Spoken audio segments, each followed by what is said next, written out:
Today I'm doing my hair and spilling the beans about my daughter's wedding. Welcome in, I'm Kimberly. This is Pretty Over 50, where we talk everything beauty, fitness, and lifestyle for the over 50 woman. Welcome to my bathroom. Today, I thought I would tell you the whole story of my daughter's wedding because mostly I think I just want to relive it.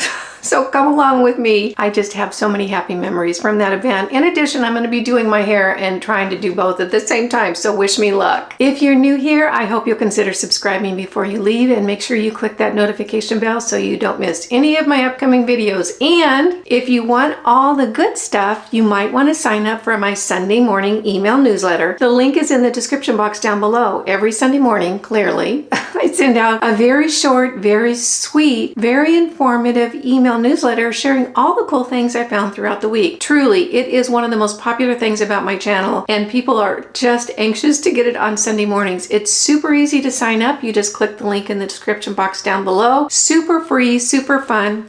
I think you're going to love it. Well, as I said, I need to do my hair, so I thought we'd talk about my daughter's wedding, which was back in February. And I have been just rolling around in the wonderful memories. Since then, it was so much fun. So I'm going to give you the highlights today. I know I'm going to leave some stuff out and I'll be laying in bed tonight thinking, why didn't I share that? Why didn't I share that? But I'm going to do my best. First of all, I want to start with my new son-in-law, Ryan.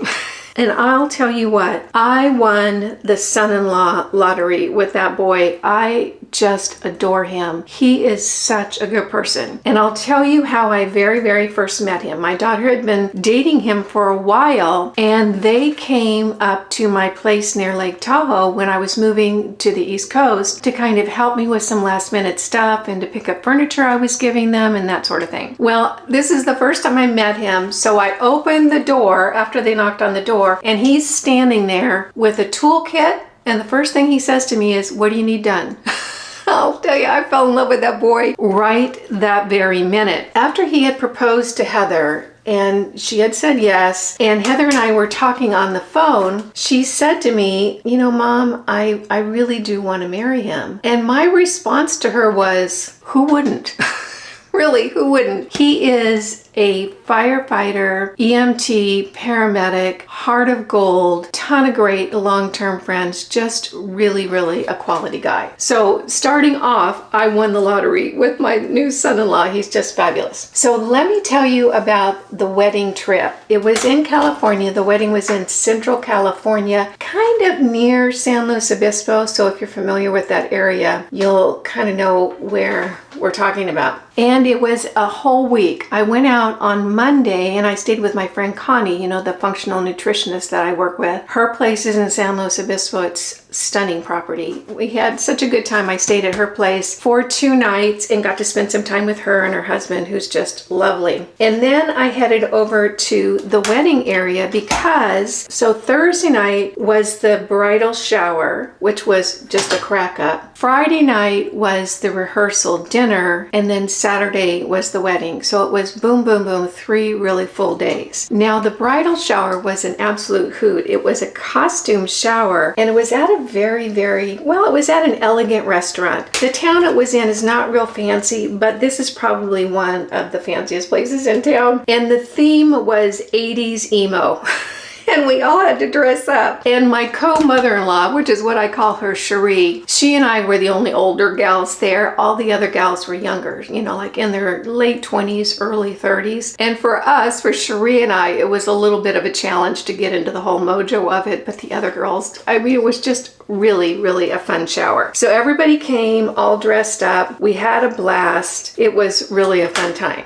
The next day, on Friday, was last minute setup at the venue. And where they ended up getting married was a place called the 1880 Union, which is actually an old restored hotel from the 1880s. And it's just terrific. It looked like an old 1800s hotel. They haven't changed anything. And the theme for my daughter's wedding was kind of, sort of steampunky, kind of, a throwback between modern day technology meets country. I don't know. It was just It was a great, great theme, and they really, really worked hard at it. And what I can tell you, and this is exactly what I said to my daughter, and this was after the wedding, I said, honey, the guests at your wedding will go to other weddings in their lifetime. They may have fun at those weddings. They will never have more fun at a wedding than they had at your wedding. Honestly, it was so much fun. And it was one of those long weddings, you know, where there's the ceremony and then there's games and all kind of fun things to do. And then there's a meal and then there's dancing. It was so much fun. I would do it over again in a heartbeat. That's how good it was. And I actually asked my daughter the other day, can we do it all again? And she said, oh, hell no.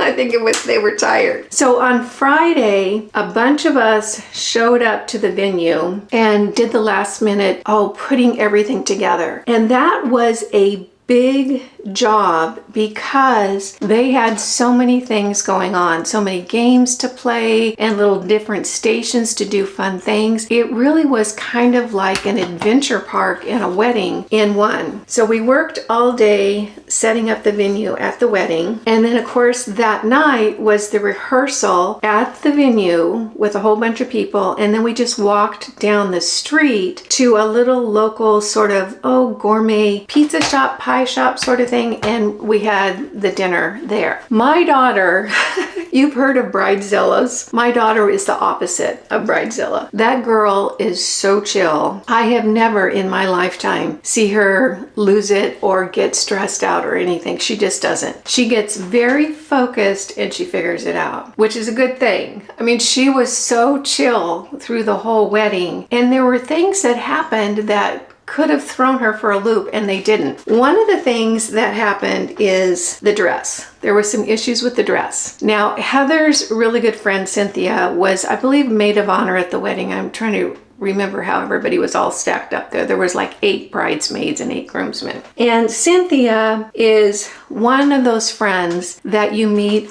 once in a lifetime. She's just incredible. She knows everybody. She can solve every problem, whatever you need. She's got a hookup. I don't know how she does it. And she's a young little thing. She's like, I don't know, late 20s, early 30s or something. That gal is a little powerhouse. Well, she's fluent in English and Spanish. And she knew of a place that did wedding dresses down in LA. So that's where Heather went, and she took Cynthia with her, or actually Cynthia took Heather, my daughter. It was a place where these Mexican ladies do all the wedding dresses, all the quinceañera dresses for the community. It's downtown in LA, and Cynthia had known about it. So Heather went there to get her wedding dress designed. Heather's color theme for her dress was black. Now, if you didn't see the wedding video that I did where I talked about the wedding, black sounds unusual for a wedding. Let me tell you, it was so perfect. The whole thing, the whole concept, the whole color scheme, it was just perfect. So she orders her dress, and they're late, and they're late,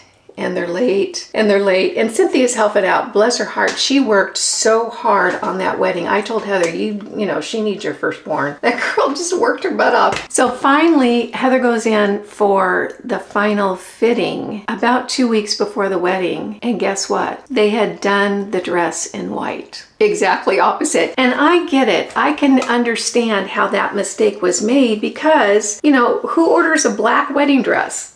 They probably thought that's got to be an error in the order. This can't be, da-da-da-da. So they did the whole thing in white. Well, Heather wasn't having it. It's like she just had a real vision for her wedding, which was really good because it ended up turning out just excellent. So 2 weeks before the wedding, she has no dress. And I'm talking to her and I'm saying, honey, you know, she's FaceTiming me from the dress place. And I said, honey, what are you going to do? And she goes, you know what? I'm going to order several dresses off of Amazon. If this doesn't work out, I'll be fine. And that's what she did. She ordered a bunch of dresses off of Amazon, but it ended up, the wedding dress ended up being done, and it turned out it was absolutely stunning. Just stunningly beautiful. She just had such an incredible vision for the whole concept of the wedding and how it was going to look. And I really noticed it because, you know, I worked as a designer, an illustrator and designer in the gift and paper products industry for like 30 years, so I really understand concept and colorway and putting a theme together. I really get it. And so when I was hearing about this whole wedding theme from Heather, I wasn't sure how it was going to come together, but I'll tell you what, that girl nailed it. They both did. It came out so beautiful. So the dress was absolutely stunning. And here's where it gets really good, ladies.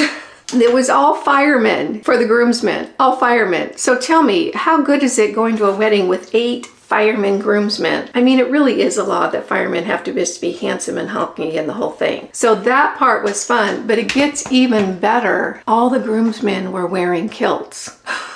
I'm not kidding you. Can you imagine 8 gorgeous firemen all lined up wearing kilts? I'll tell you what, it was an old lady's dream. It was just fun. And Cherie and I, my co-mother-in-law, Ryan's mother, she's just darling. We have such a good time together. She and I were loving the whole thing. So beautiful ceremony. They wrote their own vows, which were so well done. And everybody just looked stunning up there. So the ceremony itself came off without a hitch. And this was in February in California, in Central California, which, you know, it can be rainy during that time of the year there. We had absolutely gorgeous weather. I thought I was going to be cold in my dress. I wasn't. I didn't have to put my wrap on until the evening time. So it really worked out well. So the ceremony happened. It was beautiful. All the groomsmen looks great. All the bridesmaids look great. Then it was time for, you know, the photos, for them to go take the photos. So off they went to take the photos, and which left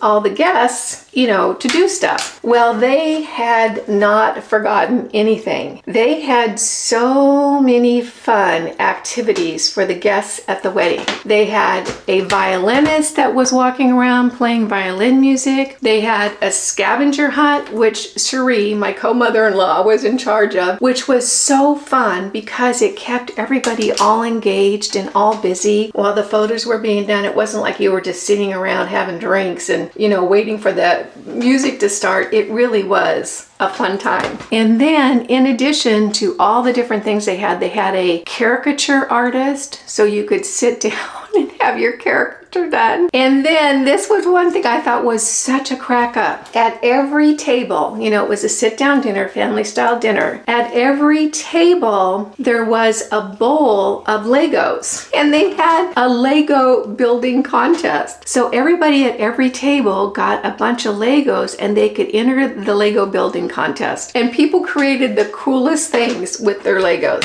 So super, super fun. So then the wedding pictures are done. They grabbed me and Cherie and, you know, everybody else and got different great photos. Sit down dinner, which was a family style dinner. And you know what? It's funny. The food was spectacular, but I can hardly even remember it because it was just such a festive event. The last thing I was thinking about was food. So then the music started after we all ate, and it was a DJ. So they had a whole playlist that they had come up with for the dancing, and everybody danced and had a great time. It was just quite the hoot. In addition to all the things that I've been talking about, they had different places to get your photo done. Ryan owns a beautiful motorcycle, which I'm not a fan of, but it's not my deal. I'm not in any place to say it. But he had his gorgeous motorcycle there parked on the side of the dance floor, and you could get pictures taken on the motorcycle, which my daughter and I did that. That was kind of fun. And gosh, so we danced, and that was great. How's my hair doing? I haven't even really been paying attention. I've been so busy thinking about the wedding. So anyway, dance, dance, dance, fun, fun, fun. And then what happened is they did the whole, you know, drive away with the bride and the groom at the very end of the night. It'd been a very, very long day. And I was the designated driver because I don't drink. And I think I was the only sober person there. So I was picked for that. So they get in the car, and what we did is we drove around the block into the area behind the property, the 1880 Union. It's this big property. So we drove in behind the property. So most everybody leaves, and then we sneak back in to the hotel where they have a hidden speakeasy. I'm just getting goosebumps thinking about it. It was so funny. Inside the hotel, behind a hidden door. And so we go behind the hidden door, Ryan and Heather and I, and the wedding party is in the speakeasy. And everybody's drinking and laughing, so it's just an intimate group of people. Most of the other guests had, gone for the night. And we hung out in that speakeasy, oh gosh, until the wee hours of the morning, laughing and talking, and, people were having cocktails and a good time. It was really, really fun. So what I can say is, how's my hair looking? Is it working out okay here? What I can say is, I have never in my life had as much fun at a wedding as I had at that wedding. It was just delightful. My co-mother-in-law, Cherie, I lucked out with her. She's so charming and so fun. My son-in-law is so dear to me. I just love him to pieces. Of course, I love my daughter to pieces. Cynthia came above and beyond to just be this incredible powerhouse of help and support to Heather. And of course, Heather was the most chill bride in the history of brides. So I had a blast. It couldn't have been more fun. I hope you enjoyed this story. It was so good for me to be able to recall it because it's absolutely one of my treasured memories. This is the Kendra 25, if you're wondering. All right, my hair is done. I've wrapped up the story. I could go on and on all day long about that wedding. It was so fun. And I'm sure as I'm laying in bed tonight, I'm going to be thinking of things like, oh, I should have said that. I should have said that. But hopefully the photos helped you understand what a wonderful day it was. And I couldn't feel more blessed. Thank you so much for joining me for this hairdo and wedding memories. I hope you found this fun, useful, and helpful. If you did, go ahead and give it a thumbs up. You guys know it just tickles me when you take a few minutes out of your day to spend it with me. I appreciate that, and I appreciate you. Again, I'm Kimberly. This is Pretty Over 50, where we talk everything beauty, fitness, and lifestyle for the over 50 and over 60 woman. Make it a great day, and I'll see you in the next video. Bye now.